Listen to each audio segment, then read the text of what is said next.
لما تحس بالإحباط أو الغضب أو القلق، ادي لنفسك المساحة تعيشها وتفهم ليه جاية.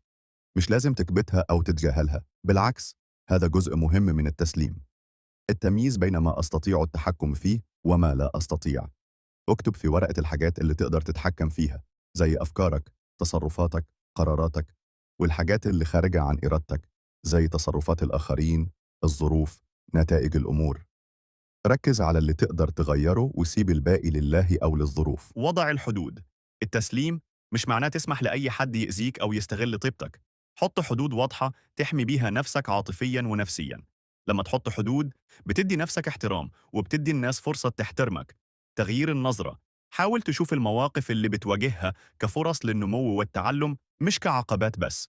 لما تغير نظرتك، هتلاقي التسليم أسهل، لأنك بتتقبل الأمور على إنها جزء من الرحلة. ممارسة التأمل والاسترخاء. خصص وقت